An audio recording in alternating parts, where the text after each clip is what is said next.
Hey there, before we get in the episode, just a couple of things. Make sure you subscribe so you get all the episodes to begin with. Also, join me for in-depth conversations at growth.com/community. That's grief, the numeral 2, growth.com/community. Another thing is on Substack, growth2growth.substack.com, where you can get a lot more content from me and actually engage with the community there as well.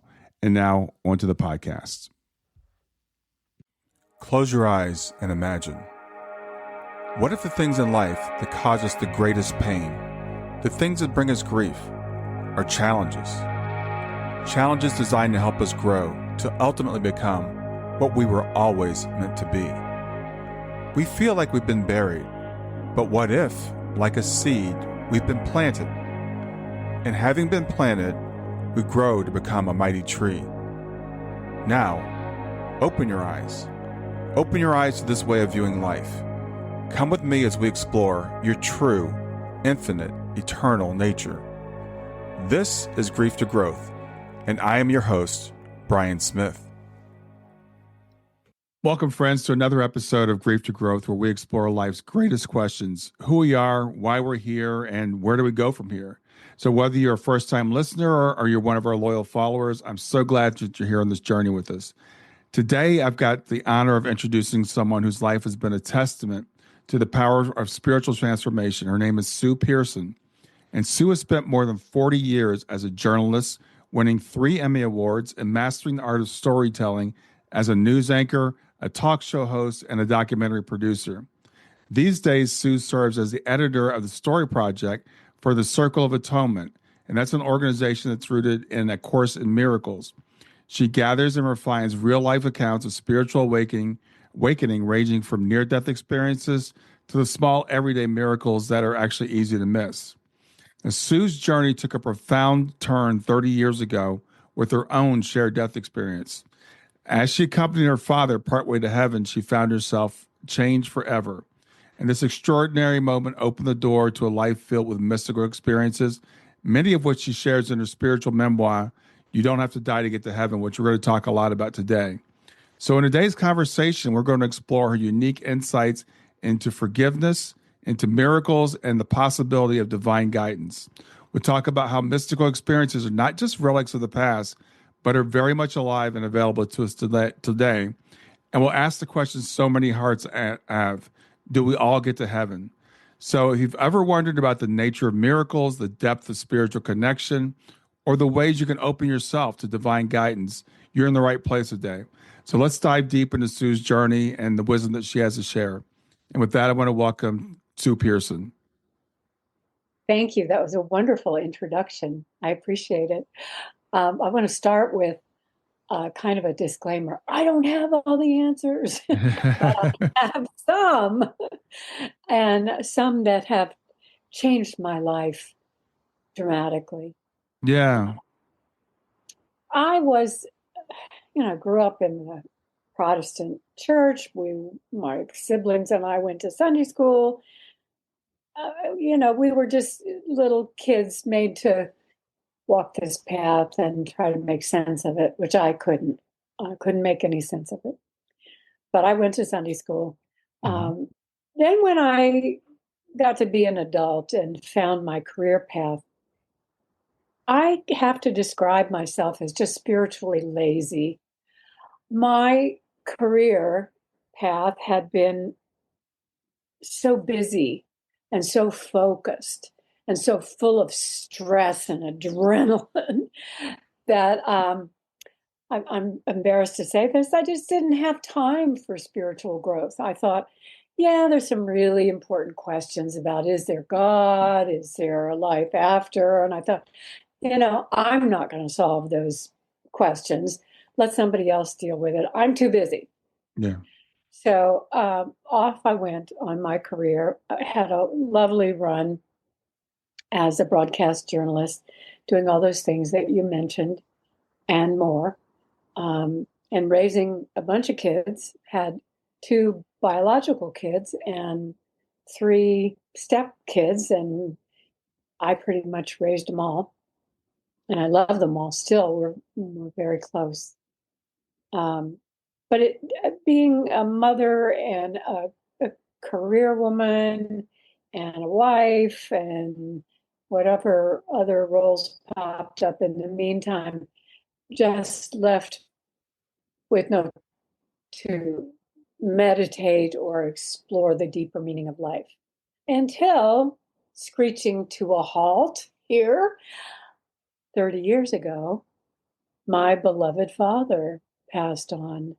And in ways I will never be able to explain to anyone's satisfaction, except those who understand there's more to our senses. I was able to go partway to heaven with him. And I saw my deceased mother, who had passed over 10 years before.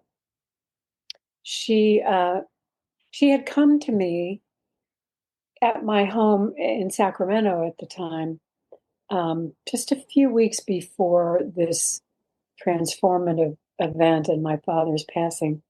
I was in my bathroom putting on my makeup for the day, and there was nobody else in the house, which was unusual, but nevertheless, I was alone. And suddenly, the room was just filled with a very, very strong scent.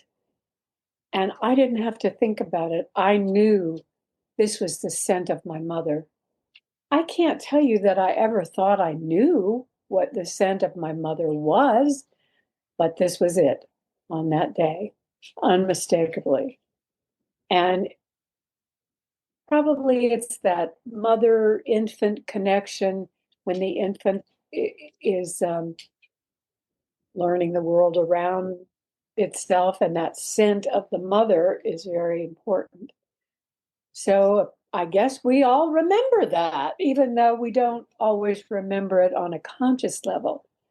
I did connect with it this particular day. And it so shocked me that it brought me to my knees. I had to sit down. And I thought, is she here to be obnoxious, as my mother had been so often in my life? Or is she here to try to give me a message that would be helpful? I didn't Mm. know. Growing up, my mother uh, had a Cruella de Vil streak. She hit us frequently, and not just with her hand. She would pick up a hairbrush. She would hit my sister across the face with it repeatedly. Um, she would pick up sticks and switch our legs with it. She would, um, any object that was handy, she would. So you can imagine this left the three of us, my sister and my brother, with a distinctly negative experience with my mother. Sure. And so here I am in my home in Sacramento, and my mother's there, and I'm going, whoa. But I sat there and I thought, okay, I will be open to whatever she wants to tell me. And I've not been a kind of person that believed in this kind of communication or Mm. this kind of mystical connection, but it was so strong. I was just really impelled to pay attention. And so the messages came through. She had three things to tell me this day. And the first one was, your father's going to die very soon. I did not want to hear this. I knew he had advanced prostate cancer. On some level, I knew he was not going to survive it, but my father was my hero during my life. He was my fount of unconditional love. I could not imagine him not being in my life. Mm. And so for my mother, now on the other side, to tell me he's going to leave, and you can't do anything about it. That was the second thing she told me. There's nothing you can do to change this. And I suspect she knew she had to tell me that because I was the kind of person who just pushed on things to make things happen. She didn't want me to do that in this case because it was going to be for naught. The third thing she told me was that she was going to help him transition. I had no idea how she was going to do that. But I trusted that these three things she told me were true.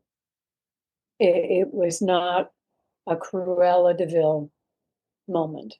Mhm. Although I didn't feel any love at the moment either. It was just really, I have something to tell you. Here it is. So I wish I could tell you that I accepted it, but I was totally undone. And I sat there just sobbing for quite a while, thinking, OMG, this is going to be happening in my life and I don't want it. So 2 weeks later, my sister calls from Atlanta, where she lives, and says, I think it's time for us to go to Fort Lauderdale and be with Dad. He's just been admitted to the hospital. And I don't know whether this is the end, but I think we all ought to be there. So I agreed. Um, my brother already lived there in one of the two condominiums that my parents owned. And we talked to him, and he said, I'll meet you at the airport. He picked us up, took us straight to the hospital. And my father at that time was conscious. He was definitely not happy about this circumstance. He was a scientist all his life, and he wanted to know what's going on. Mm. And he couldn't get hold of his doctor. And his doctor knew he was in the hospital, but for whatever reason, maybe he had emergencies, wasn't checking in with my father. And that really frustrated my dad. But I had been told, as you know, that there was nothing I could do. Mm. Uh, Not that I wanted to accept that. So I told my sister, I said, I need to do something. Um, my dad's glasses had fallen off on the floor and broken. And I said, I'm gonna take these glasses to a shop and get them fixed. If that's all I can do, it's something to keep me busy. Right. So off she and I went to get my father's glasses fixed, not really understanding he didn't need them anymore. So we get back to the hospital, and my brother told us that my dad had written a kind of memoir. It was a kind of a lengthy essay, maybe 5, 6, or 7 pages. And I said, John, do you know where to find it? Because that's something else I can do. I can read. They pay me to read. Um, I think Dad would really like for us to hear his memoir at this particular moment. So John said, sure, I'll find it. So John went back to the condo, ruffled through a few files, came up with the essay, brought it back to the hospital, and I proceeded to read it. And it was just this wonderful account of his life. He, just to condense it a bit, he was an only child, lived in Opelika, Alabama, with his mom and dad, and struggled to leave a very clingy, needy mother who wanted her only child to be with her always. But he knew that he was destined for other things. And so he enrolled in Auburn University and became one of this country's first aeronautical engineers. And from that, he stepped into a job in Langley, Virginia, at an organization called NACA, National Advisory Committee for Aeronautics, which became NASA in the Mm. years that followed. But my dad was one of the first aeronautical engineers hired in this brand new field. So I'm reading to my siblings and my dad about his life. And he's really enjoying it. It's obvious he's happy that we're there and that I'm reading this. And at one point, he talked about being a passenger in an airplane and being over some beautiful country. And he looked down and he said, that is so extraordinary. I could die right now and be happy. And when I read those words, I started to cry. And I couldn't read anymore. And Dad said, no, no, no, no, no, please go on. We're not to Paris yet.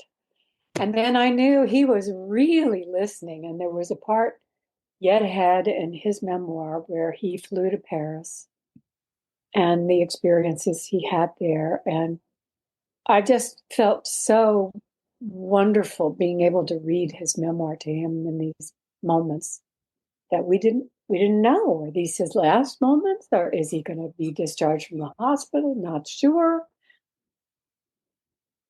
But then he sunk into a coma, and he was in and out of the coma for the rest of the day. Day two, we came back. He was the same, probably in a coma more often than he was lucid. And we sat with him and we talked with him. He didn't respond, but we were able to express our deep love and appreciation. And that at the end of the day, he still seemed unconscious, but my siblings had already gotten up to leave and they were gone. And I took my dad's hand and I said, I'll be back in the morning. I love you so much. And he squeezed my hand and said, in the strongest, clearest voice, I love you too. Hmm. So then I knew, well, yeah, they tell you, people in a coma can hear every word, and he did. So I left, and my sister and I were in a king size bed together that night at one of the two condos that my father owned. My daughter and her daughter were there as well. And I couldn't sleep. I wasn't distraught, but I just couldn't sleep. And I heard my sister snoring, and I knew she had gone to sleep. Okay. And then suddenly, inexplicably, I was in my father's hospital room. So from that king size bed in the condo, whoosh, I was in that hospital room. And I saw how very frail he was. Hmm. And then I saw this light gathering above the right hand upper corner of the room. And it was just a mesmerizing light. I was just drawn to it. It was so bright. Um, Not like the sun, where it's harsh and you can't look. It was so inviting, and warm and embracing. And so I just stared at it. And it was coming closer, closer, and closer to my father's bedside. And I saw in that light, I saw something pulsing. And so I looked at the pulsing for a time. And then it became really clear. That was my mother. My mother was in that light. She was part of the light. Hmm. The light was pure love, and she was pure love. In what I can only describe, because words are so pitiful here, as an instant, I forgave her everything. In fact, nothing that she had done in this earth realm mattered at all.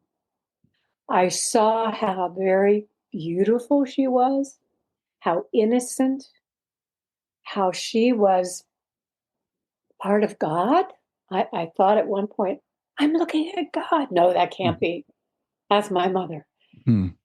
Well, I've since these visions evolve over time, and I have since realized that she was part of God, that God created her, just like God has created each one of us.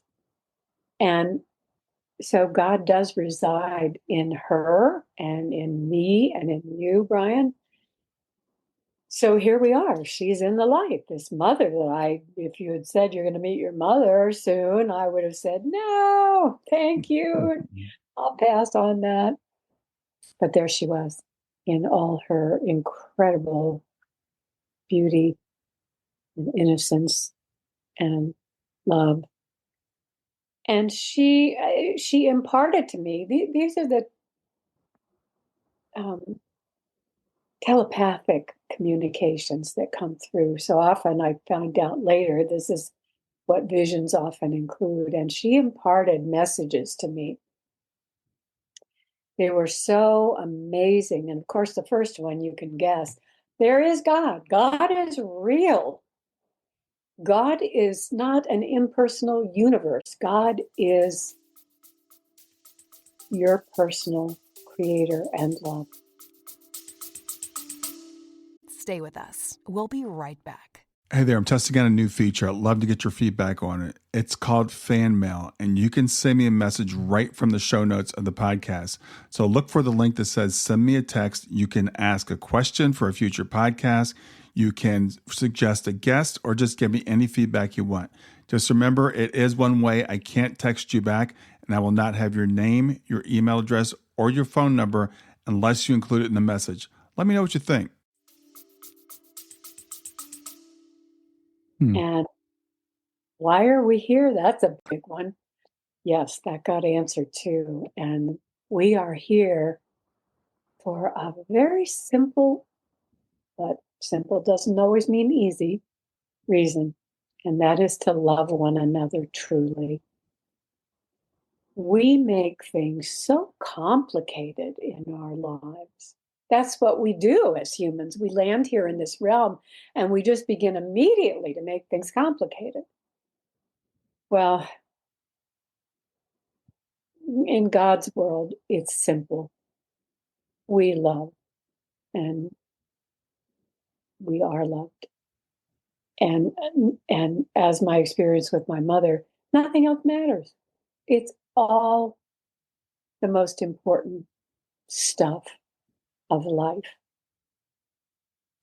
And I realized in those moments that I didn't want to leave.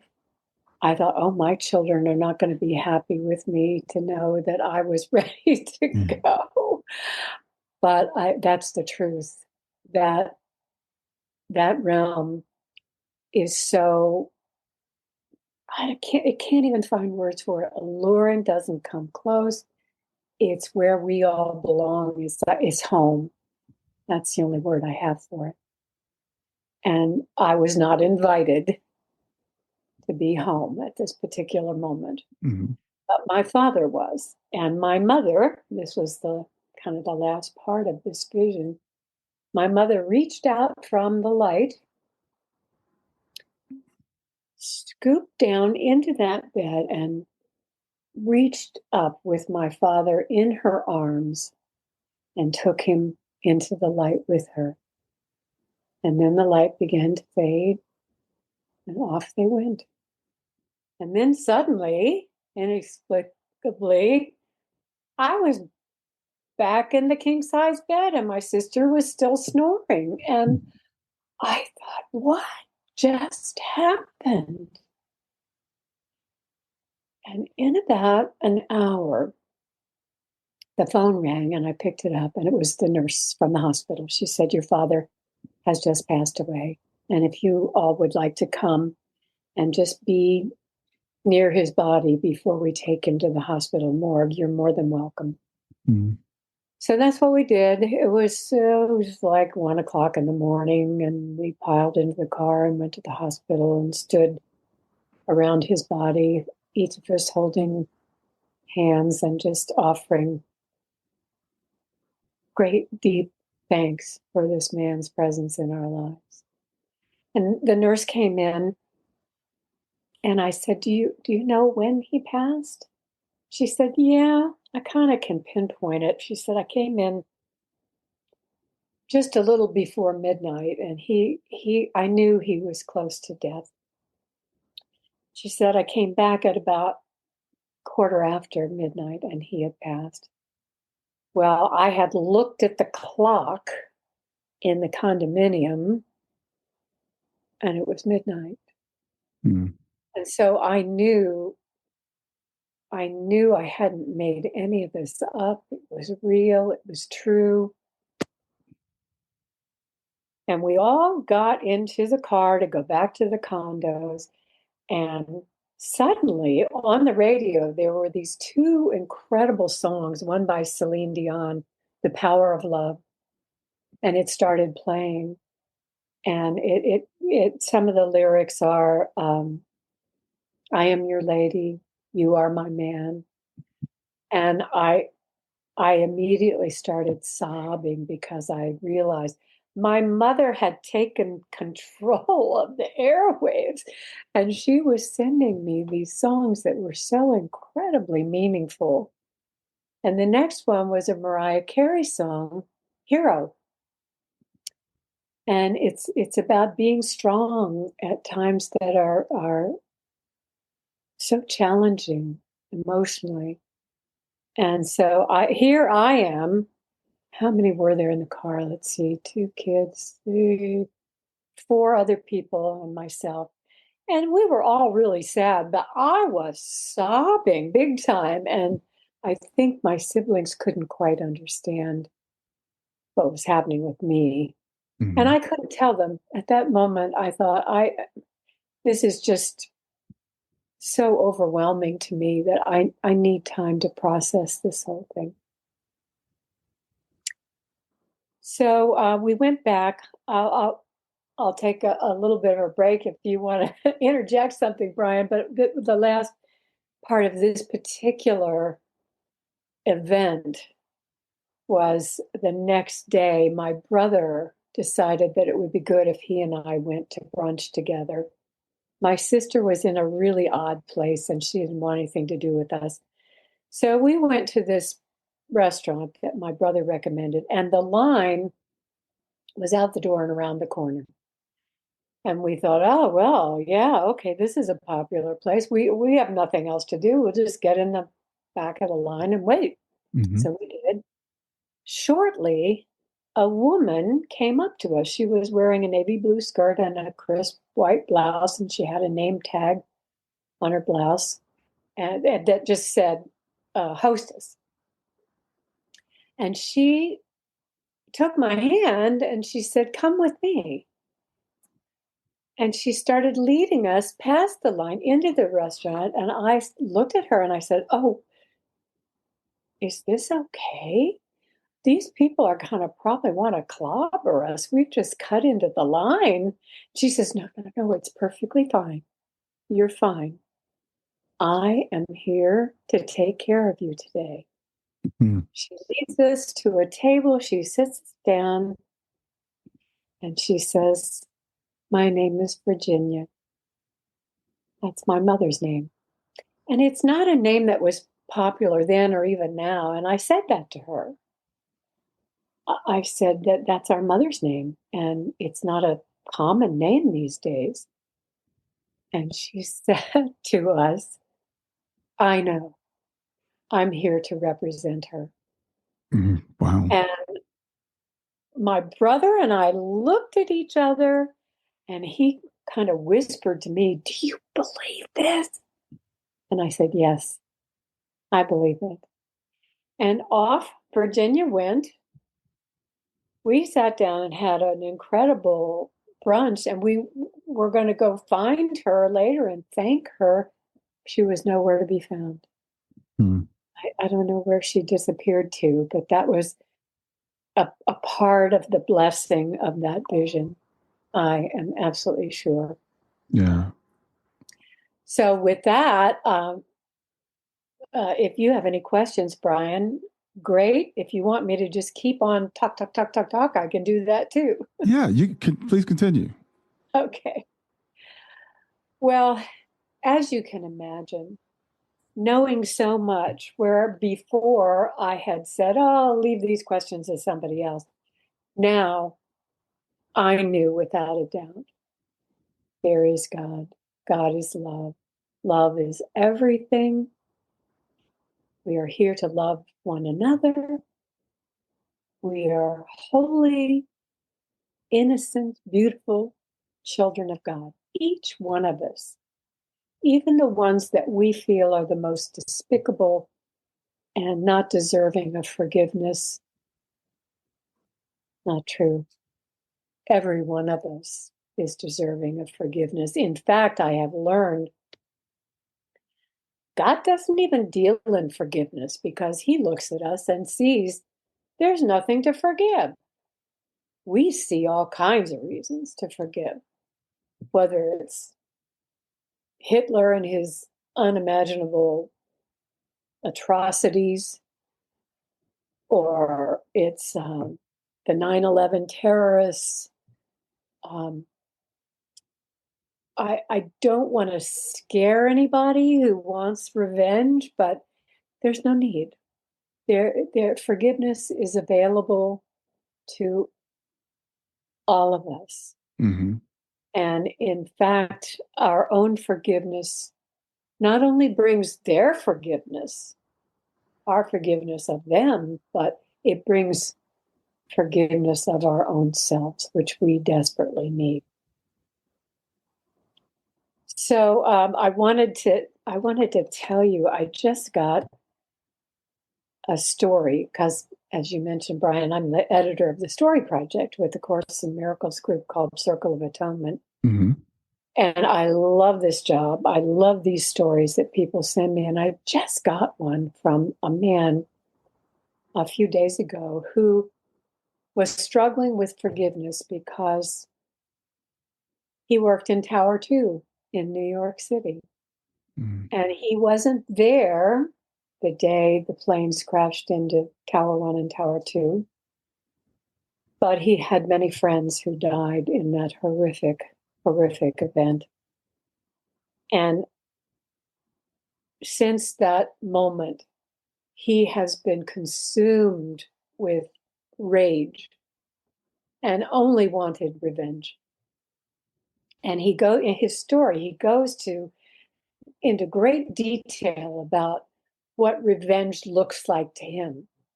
He pictures those terrorists and he puts them in a building where there's no escape.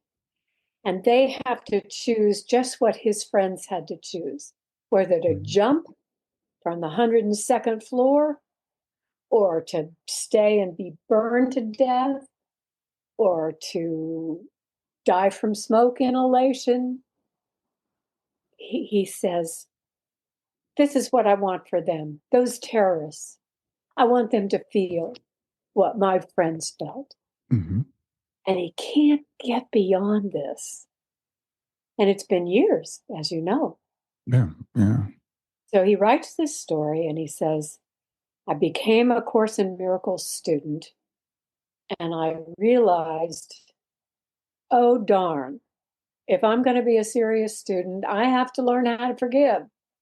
Because that's really a basic principle in A Course in Miracles, that forgiveness work that we can do here.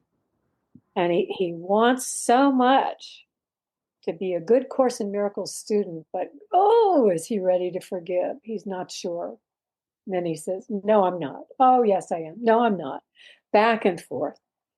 And he kind of, to give you, those of you who don't know anything about A Course in Miracles, this is one of the editions. It's the complete and annotated edition. And it's said to be authored by Jesus, as channeled by a woman who was a psychotherapist and a non-believer, but she received messages and she wrote them all down in this incredible book. And so here my 9/11 guy is trying to forgive and thinks, oh, I know this is what the Course is leading me to do. But he said, and he finished the story with, I'm hoping the Course will lead me to a brighter day. And I wrote him back and I said, that's fine if you want to end it there. That's perfectly real and will resonate with a lot of people. But is there perhaps an epilogue you can write? And he wrote back and he said, well, I'll give you a status update, which I meant to say, I'm still working on it. And I loved what he wrote. In fact, the story is so strong all the way through, but his status update is, that he kind of railed against Jesus's messages. I just can't do this. You know how damn difficult it is here on this earth to forgive. And Jesus smiles and says, yes, but you can do it. And my 9/11 friend says, okay. And then Jesus smiles and says, just try again. And that's the end when my author says, okay, Hmm. I'll keep trying. And I think for a lot of us, that's the best we can do. I mean, miraculous forgiveness, the way I experienced it, is rare. It's wonderful, but it's not easy, like my author Yeah. recognized. Especially when the events and the, the thoughts and intentions that went along with us horrific events are so heinous. That's when it's really hard to see miraculous forgiveness. And when I think Jesus says to us, just keep trying. That's okay. I'll help you. If you're open to being helped, I'll help. Yeah, I would like to interject something here. Yeah. So I know in the book you talk a lot about forgiveness, and we're going to talk more about that. But you talk about two types of forgiveness also, and you mentioned miraculous forgiveness. So explain to people the different types of forgiveness there are. Sure. Well, miraculous forgiveness is when, in my case, I looked at my mother and forgave her instantly. There was nothing to forgive. Even though if she didn't know it in this earth realm, because we don't always know who we really are, but who we really are is a perfect, holy child of God. If you can see that and understand that, then you too know forgiveness is not even necessary. That's miraculous forgiveness. Mm-hmm. The other kinds of forgiveness that we experience in this realm, and I don't want to diss any of them because they're attempts and they're all worthy. But I think kind of the first one that we come to when terrible things happen to us is to say, well, you did a terrible thing, but I didn't, and I'm better than you are, and I can deign to offer you forgiveness and hope that you will never do these horrible things again. That's all I can say. Yeah, that's kind of an earthly forgiveness, but as you can see, it's not complete because what's happened when you say, yeah, I'm better than, I didn't do that, you did, it's really an attack. We have not forgiven them. We've just said, we'll give you a pass. Hmm. This, Hmm. so that's one kind of forgiveness. It's okay. It's an attempt. The next kind of forgiveness, and these are not in any particular order really, is when you decide that you're hurting so much because of this horrible thing somebody did to you. And you've lived with this hurt for so long, and it's just, oh my gosh, it's a burden you're carrying. And you realize, oh, if I just let go of this, if I surrender it, then I don't have to be angry anymore. That's a form of forgiveness. And that's okay because it does help you cope.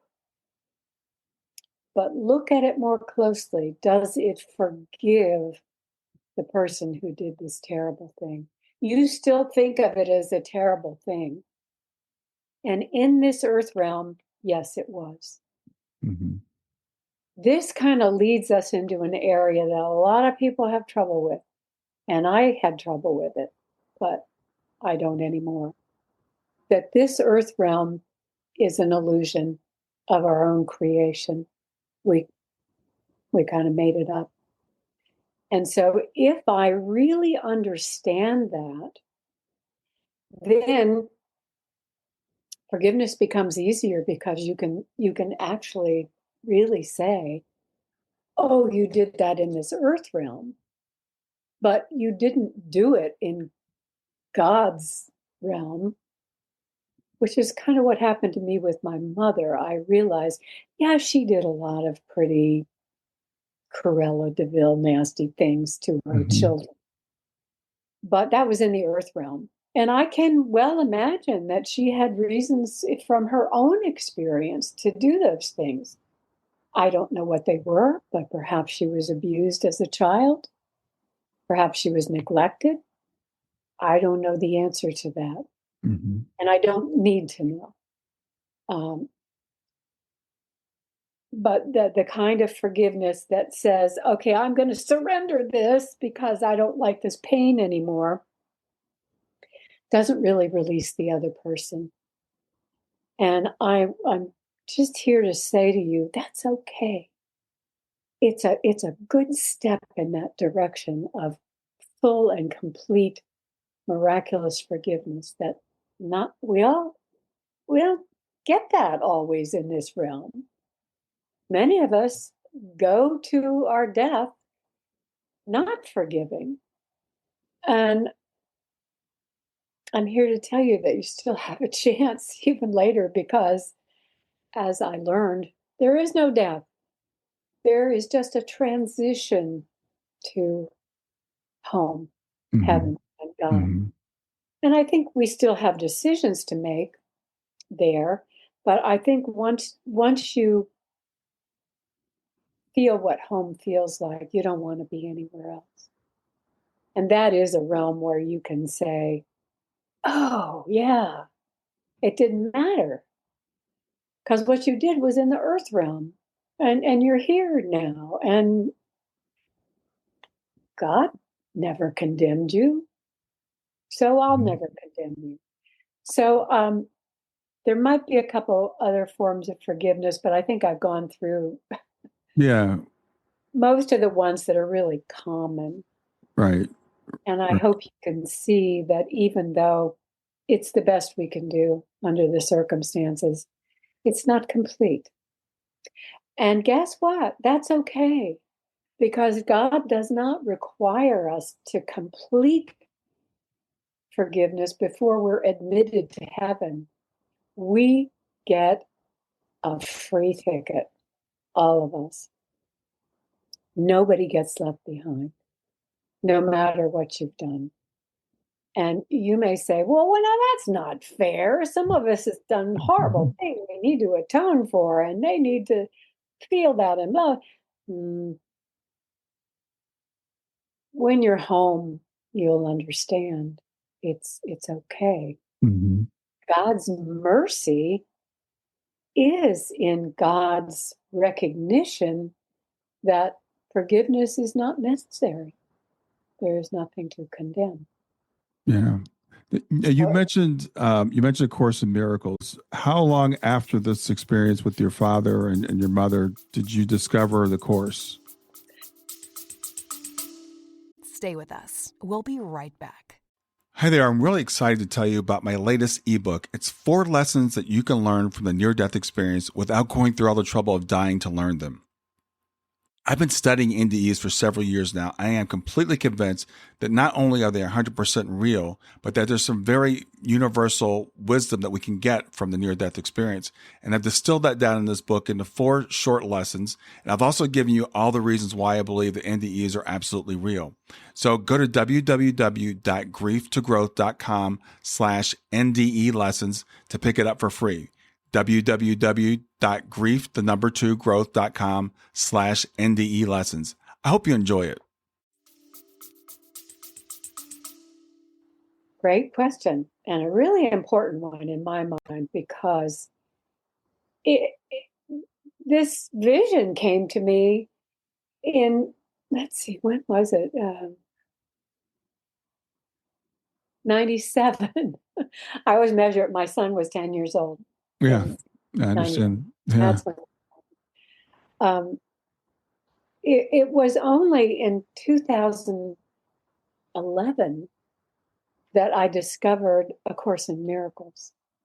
And what happened was my best friend in life, who I'm now married to, but then wasn't, uh, we always discussed everything under the sun. And I told him about my mystical and spiritual deepening. And he was the one who suggested you might really get a lot from A Course in Miracles, because he had studied it too.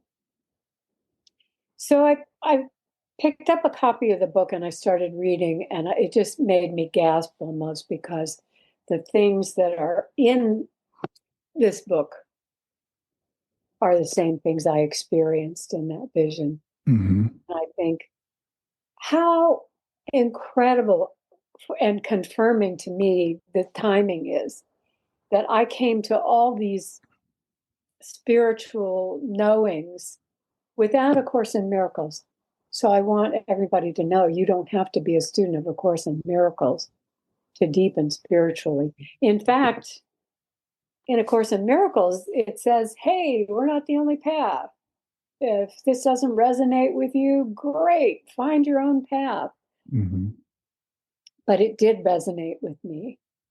And so I became a really devoted student. And so did my best friend, Bill. We studied together Yeah. every day. And I deepen all the time too. It's not like I had this one experience and that's the end of it. Mm-hmm. That whole experience opened me to other experiences. And I can tell you about it. Yeah. Would you share maybe one or two of those with us? Yeah, great. So these incredible visions do lead to a kind of open-mindedness that many of us haven't experienced before. But if we're opened in this way, we are open to other experiences. Mm-hmm. So I want to read from my book. Mm-hmm. This is from chapter 2. It's pretty short. It's deepening through mystical moments. So here's one of my deepenings, and I call it juicy fruit gum. My mother hated the smell of juicy fruit chewing gum. It had a sickly, sweet, fruity aroma. As a young girl, my sister Margie loved it, but not so much for the flavor or smell. Chewing it was a playful way to get revenge on our mother. Now in our 60s, Margie and I went to a spiritual retreat at a Catholic retreat center in Northern California. It was called Women's Spiritual Spa, and it was meant to honor, bless, and provide respite to women. It is always a sold-out event at the retreat center. Every moment of this 3-day retreat felt like an embrace to us. We left feeling so well taken care of and serene. On the drive back to my house, my sister reminded me of something we liked to do as children. When my mother was driving, Margie would open a big pack of juicy fruit gum and hand me half of the sticks. Mother couldn't see what we were up to in the back seat, but she soon found out. Each of us put every single one of those sticks of that sickly sweet gum in our mouths and chewed it into a big soft wad. With our mouths open and lips smacking, we sent clouds of juicy fruit gum smell towards the driver of the car. Our mother would groan and gag. We loved making her sick. It was our way of exacting some small revenge on a mother who was often domineering and harsh. But we all laughed about the smell and the gagging, even Mother. Hmm. Mother had died some 25 years ago, and now her 2 grown daughters were remembering a silly moment from our childhood. Suddenly, the car I was driving these many years later was filled with that old familiar smell of juicy fruit gum. I was astonished. I thought I might be imagining the aroma. Margie, do you smell something? Of course. It's the smell of juicy fruit gum, she said. Mhm. Don't you find that amazing? I asked. Margie just grumbled on about our mother's meanness while I sent Mom a prayer thanking her for joining us in the car this day for a loving little joke between us. Yeah. Just one of those small moments Hmm. that, if I'd been by myself, I would have said, oh, I made that up. Right. No, Exactly. Yeah. no, she was experiencing it too. Yeah. There's another one, if I might Please. go Yeah. on. You know now that my father was my hero, my knight in shining armor, my North Star. And when he died, I was so overwhelmed with grief. I couldn't speak his name. I mean, I Mhm. couldn't physically get it out because I just knew I would just collapse. I couldn't look at pictures of him. I I tried not to even think thoughts about him because it just brought me to such a deep grief that I had never experienced before. Not a happy place at all. Mm. So this happened shortly after my father passed on. It was a couple of weeks later, and I was back home in Sacramento. And this chapter is chapter 4. A bunch of stories in chapter 4, but this one is about holy encounters. Mhm. A Course in Miracles encourages us to treat every meeting with anyone as a potentially holy encounter. When we accept this challenge, we see our brother or our sister as innocent children of God, wholly beautiful and deserving of salvation. We accept and embrace our oneness, and we forgive him or her any false perceptions which we or they may have had. The awareness of holy encounters came to me after my father's death. It was in the presence of a homeless man that I experienced the beauty of perfect love. And this short story is titled Homeless and Holy. What happened was not only surprising, but it was also shocking. My beloved father had died just 2 weeks before this unexpected event. At the time, I was reeling from the joy of the shared death experience, but steeped in grief at having to let my father go to heaven. I missed him terribly. I was walking down a sidewalk near my home when I became aware of what looked to me like a homeless man. He had stringy, dirty, long hair and tattered clothes. He looked dispirited, shuffling along at a very slow walk and with his head bent and looking downward as he neared me. In that moment, everyone else around me faded and blurred. Mhm. The scene before me was in sharp focus. The sad looking homeless man had my full attention. Then something miraculous happened.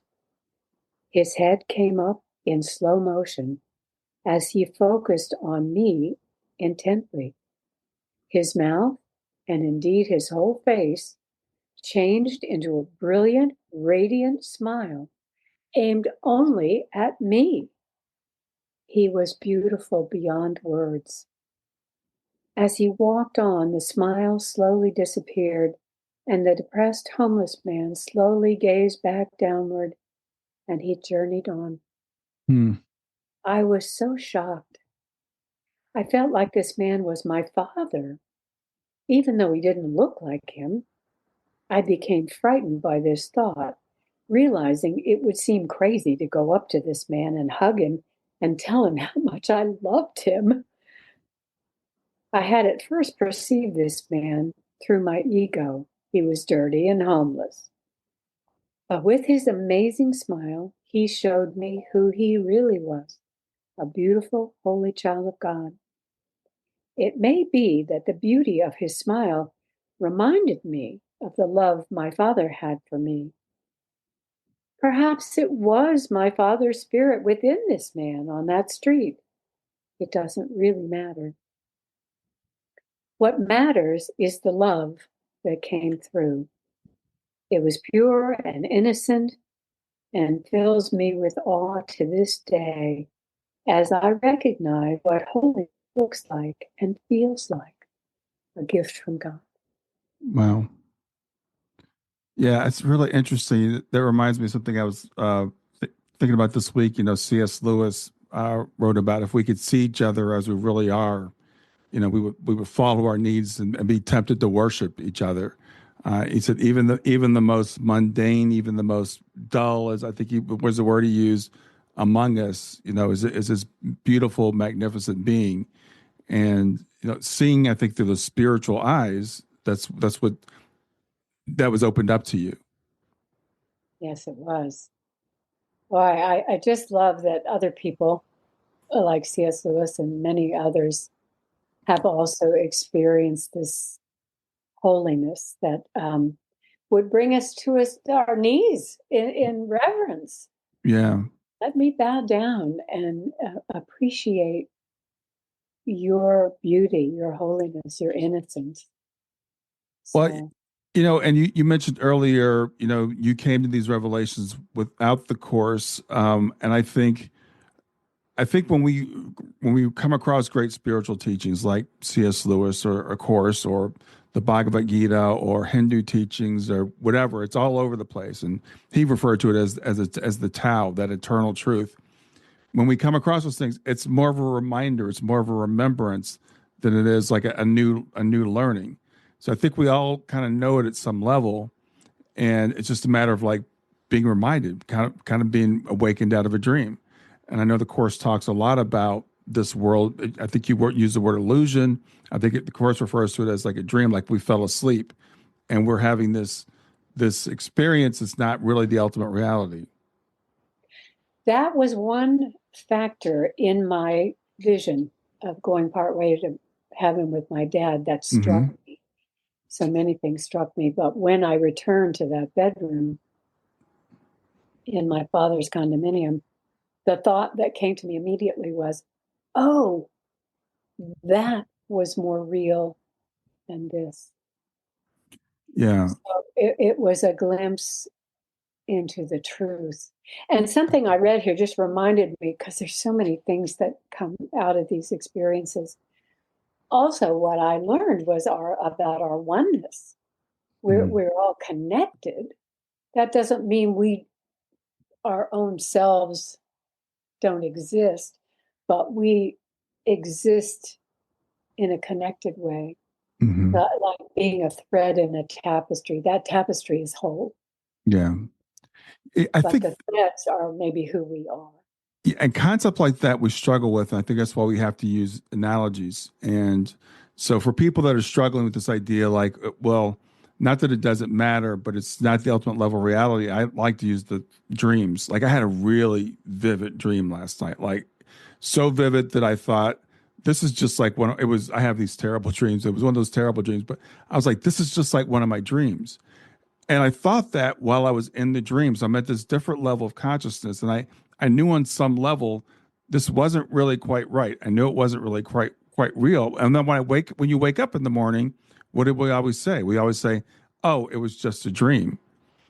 But it felt like I could feel everything. And I was actually consciously trying to say, is this a dream or not? And I couldn't tell in the dream for sure whether it was. And that's how I think at our level of consciousness when we're here, we kind of remember home, and we know it's not really real, but because it seems so crazy, sometimes we'll even say, "This doesn't make any sense."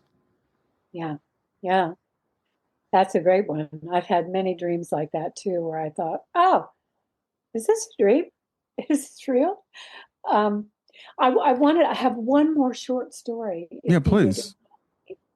And this is about guidance, because I have come to really believe in asking and receiving holy guidance. There are other stories in this book that point to that. But this one is kind of fun, was unexpected on some level, but expected on another level. Mm-hmm. So this is in that chapter on holy encounters. I've also learned that a holy encounter can come in the middle of a conflict. It can be one person extending their light who breaks through the strife. This story is titled A Shot at a Miracle. A distressed pharmacist found his day turned right side up when a vaccination patient offered a miracle. I arrived at my appointment 5 minutes early, but had to wait another 40 minutes to get my shot. The pharmacist was not having a good day, likely after a long string of not good days. The workload was bearing down on him after a long stretch of being shorthanded. Now he had 6 people waiting for vaccinations and another line of people waiting for their prescriptions. It was going to be a long, frustrating day. To make matters worse, one of the vaccination patients told him another pharmacy was sending patients to his store because they too were overworked and understaffed. This is just wrong. They can't be doing this to me and making my life so much harder, exclaimed the pharmacist in dismay. He continued filling out his paperwork and preparing the vaccinations, but he was clearly upset. His eyes were downcast and he muttered at patients as they showed up at his window. Without looking at them, he pushed a clipboard and paper in their direction and told them to fill out the form. I continued to wait quietly. I didn't want to add to the pharmacist's troubles, so I asked the Holy Spirit, "How can I help?" I didn't know what to say, but I trusted some helpful words would come. Finally, the pharmacist called my name to come into a small room and get my shot. When I came through the door, I said, "I bring you peace." I don't know why I said that. It just came out. What an odd thing to say. The pharmacist responded, "I wish." I said, "No, really, I bring you peace. Just take a deep breath." We both did just that. I said, "I hope you can let go of the stress when you go home." He said, "Other people are making my job harder and harder. At the corporate level, they don't want me to go home. They don't even want me to take a day off. How am I supposed to lose this stress if I never get a break? They tell people they can get 4 vaccinations at once. That's not safe, but it's my liability they're messing with, not their own. I will only give 1 or 2 vaccinations per person. Do you think corporate cares about you?" I listened intently. "I know they don't care about me, but I care about you. You are doing such a tremendous public service giving these shots and getting people the medicines they need." He said, "Lately, I've been questioning my career choice since most people just don't care about what I do." "Well, I care, and I applaud you for all that you're doing." "Thank you," he said quietly. I got my vaccination, barely felt the shot. "Blessings on the rest of your day," I offered as I left. As I walked out, I heard the next patient say to the pharmacist with much concern in his voice, "How are you feeling?" He said in a gentle, upbeat voice, "I'm better now." Miracles are miracles, not some small, some big. And how do you know if you've had one? You find peace, and the ripple extends. His peace was my peace. And the people waiting in line, and who knows how many after them, holy encounters can extend to many others. Thank you, God, for the gift of a miracle this day. Yeah. I have to I tell just you, want to go ahead. when I read that story in the book, I loved it so much because it's so great on a couple different levels. I mean, we talk about angels, and people are, angels are messengers from God. So angels are the ones that bring us God's message. And in that instance, by you being open and by you saying, "How can I help?" you became an angel to that man. That man might go describe to someone else that an angel visited me today. So you got the guidance, which was great, but then your guidance actually led to a blessing in his life that it's just a beautiful example of something that I think a lot of people would take for granted, wouldn't say, "Well, that's not a miracle. That's just Sue being nice." Yeah, that's a perfect uh, explanation, and one I'm glad to be able to write about and tell about, because so often we overlook these moments. Miracles are all around us all the time. Hmm. So I would just encourage everybody not to just say, "Oh, that was just Sue being nice," or "Oh, that was just a coincidence." In my way of thinking, there are no coincidences. Hmm. Things happen for a reason. Noticing miracles is really fun. Um, we all that day, all of us who heard this exchange with the pharmacist, including the pharmacist and the next patient and the next patient, we all went home feeling really good. Right.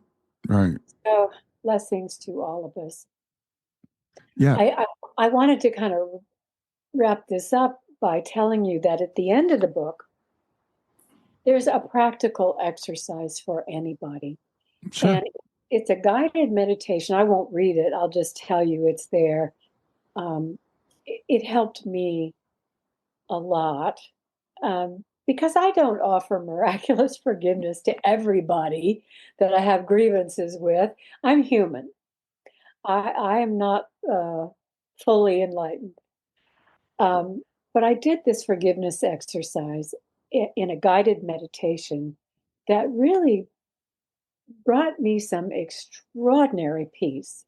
And it was the act of imagining a great big stage with my husband, who we invited all these people who were in our lives to come and out on the stage with us. And this giant, humongous audience there to see every single person in both of our lives coming out, um, and to honor those people that played a part, and not just the people that offered goodness and cheer and love. No, it was also the people who brought me conflict and disturbance. And the man who fired me from a job I loved, um, the contractor who promised to build a beautiful playhouse for my grandchildren and took off with the money, a woman I had considered a friend who sued me. These people, I brought all these people, including my loved ones, on the stage, and just imagining them taking a bow for all their performances brought me a measure of peace I didn't even expect. Mm. So it wasn't quite miraculous forgiveness, but it was close. Yeah. That Yeah. even those people that I still have a twinge of grief, they get to take a bow too and say, "Yeah, I played my part pretty well. I did a great job. Yeah. Even though nobody liked me very much, I still had a great performance." Yes. So, I, Yeah, you've touched on so many important things here today, and one is, we can um, aspire to that miraculous forgiveness, but we're not necessarily going to get there, and that's okay because we are human. We are in these bodies. We do have to deal with the reality that we find ourselves in, even if it's not the ultimate reality, and then we can aspire to that. But I find so many people want to hold on to that right to be angry. yeah, I have a right to be angry. You can't take this away from me. And that's fine. You can hold on to that and nobody can take it away from you. And I've heard people say, "Well, you don't understand. I've been through, so much more. And you mentioned Jesus, and you think, okay, Jesus, if anybody had a lot to forgive, it was him, right? He's like a totally innocent person here trying to help people, and he's murdered by his own people shouting for his death. So if anybody can say they went through a lot of suffering, it's him, and he was able to forgive ultimately. So that's our goal. Yeah, just take my 9/11 guy for an example. He has for so many years thought, revenge is my right. Who would I be without this revenge? I don't want to let these people off scot-free. Mm-hmm. They did a horrible thing. But over this 20 or so years, the revenge and the anger and the idea of retribution has been so wearying for him. Yeah. But now he's saying, maybe I want something different. Maybe it's okay to let go of all this anger. Mm-hmm. It's hard because I totally agree with you. There are monstrous things have happened to people. Yeah. And it's just so hard to let that go and to kind of give people a free ride, so to speak. But that's not really what you're doing. Yeah. So just like in the 9/11 story and Jesus saying, just keep trying. Yeah. Yeah. Yeah.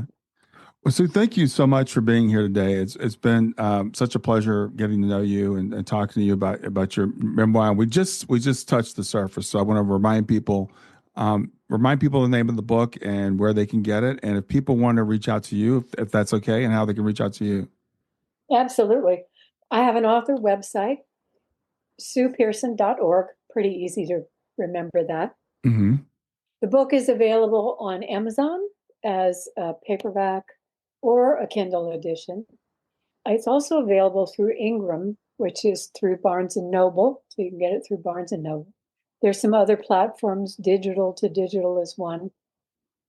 I also have an audiobook edition, which is available through Audible, which is an Amazon platform. Mm-hmm.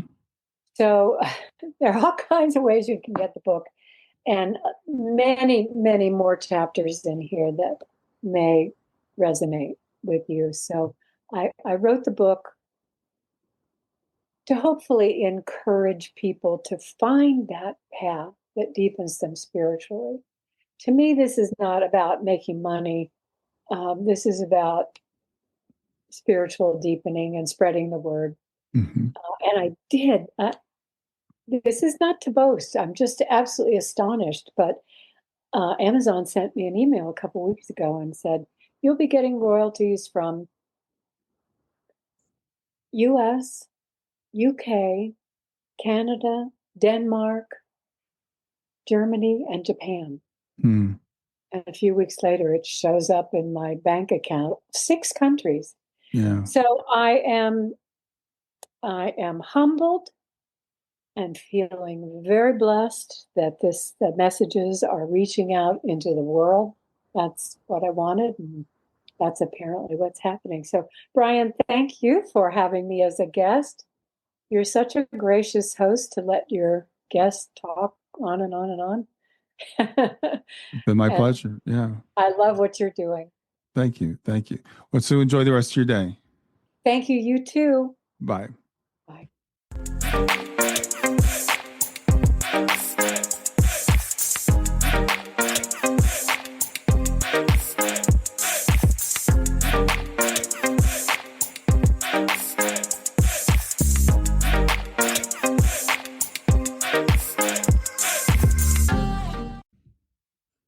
Hey there, if you like this episode, come on over and talk about it. Let me know what you liked. If you didn't like this episode, come on over and talk about it. Let me know what you didn't like. Go to grieftogrowth.com/community and look for Talk About the Podcast. I'll see you there.